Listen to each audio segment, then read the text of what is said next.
Lina Bob. Giv mig en hånd for Bob. Næste publikum kommer her, hun hedder Line Mørk.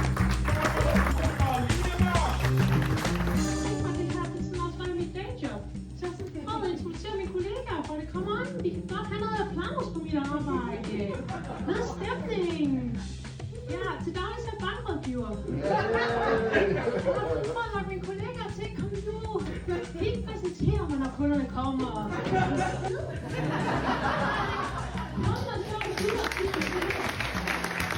Fordi jeg er en cool person.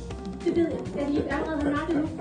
Det er tydeligt for mig. Jeg vil sige, jeg synes, det jeg har oplevet indtil videre, det er lidt mere filmisk. Og filmen er Hangover i Las Vegas.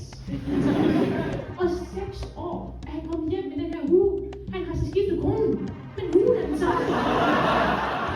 Så kan man jo bare lige tage soundtracket på fra Mission Impossible. Så sidder man på mission. Og så sidder jeg her og bruger mine super budgetlægningsevner til at finde ud af, hvor blev Lars og Jonas penge af. Det var aldrig en casino. Fuld smadret, og de får også meget mere smadret end andre fester. Det er jo ikke sådan, at man ellers sådan hører nogen foreslå sådan, hey, kunne ikke være sjov med en stripper? Nej, Torsten, gider du sætte dig ned? Det er en mærkelig kombination. Altså, og lige den her, det er faktisk bare en, jeg holder for en ven. Det er ikke min overhovedet. Den skal jeg slet ikke have med hjem. Men du lige kigger den anden vej. Men jeg har det totalt under kontrol. Jeg har faktisk min nikotinplaster, Tramstam, kald det hvad du vil. Jeg har også forsøgt mig med noget rygestopkursus. I kender det måske som krisecenter. Nej, bare for sjov. Men de har rigtig fint kaffe med. Jeg vidste nok ikke, hvad jeg ledte efter. Det var nok derfor, jeg begyndte med at finde alle mulige nederen typer. For det gik op for mig, hvis du er sådan lidt lækker sulten og går ud for at handle. Ikke det, du har lyst til.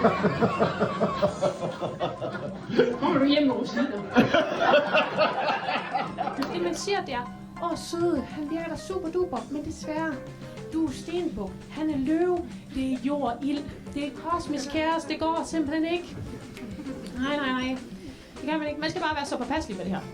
En gang du siger, du er Uranus i stedet for Uranus, så er du bare fucked. Altså, man skal være så påpasselig. Jeg er kæmpe actionfilm-nørd, og det har altså gjort mine reklamer på YouTube. Der er lidt 3 af mine søgehistorier, jeg er nede med actionfilm, stand-up og dame beachvolley.